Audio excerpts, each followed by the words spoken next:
क्रांतिकारी। हमने पिछले वीडियो में देखा था कि कैसे 1815 में नेपोलियन के बाद नए रूढ़िवादी ताकतें उभरे आए जो बदलाव के नाम पर आए थे। वे सब जो 1815 से पहले राजतंत्र में होता था, निरंकुश शासन, बोलने की लिखने की आज़ादी, सब कुछ छीन लिया गया था, जिसके चलते 1815 के बाद के वर्षों में दमन के भय ने अनेक उदारवादी राष्ट्रवादियों को भूमिगत कर दिया। बहुत सारे यूरोपीय राज्यों में क्रांतिकारियों को प्रशिक्षण देने और विचारों का प्रसार करने के लिए गुप्त संगठन उभर आए। उस समय क्रांतिकारी होने का मतलब उन राजतंत्रीय व्यवस्थाओं का विरोध करने से था जो वियना कांग्रेस के बाद स्थापित की गई थी।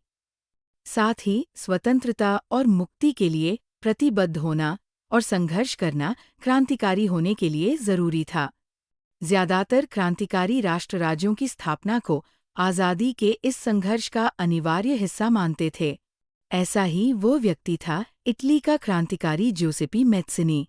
उनका जन्म 1805 में जेनोआ में हुआ था और वह कार्बोनारी नामक गुप्त संगठन का सदस्य बन गया। 24 साल की युवावस्था में लिगुरिया में क्रांति करने के लिए उसे बहिष्कृत कर दिया गया।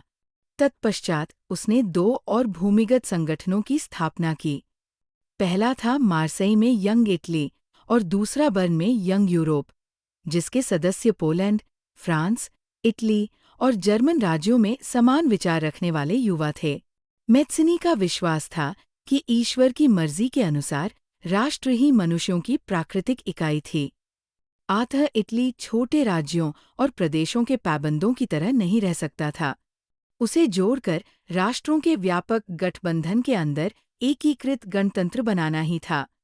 ये एकीकरण ही इटली की मुक्ति का आधार हो सकता था। उसके इस मॉडल की देखा-देखी जर्मनी, फ्रांस, स्विट्जरलैंड और पोलैंड में गुप्त संगठन कायम किए गए। मैत्सिनी द्वारा राजतंत्र का घोर विरोध करके और प्रजातांत्रिक गणतंत्रों के अपने स्वप्न से मैत्सिनी ने रूढ़िवादियों को हरा दिया। मैटरनिख ने उसे हमारी सामाजिक व्यवस्था का सबसे खतरनाक दुश्मन बताया।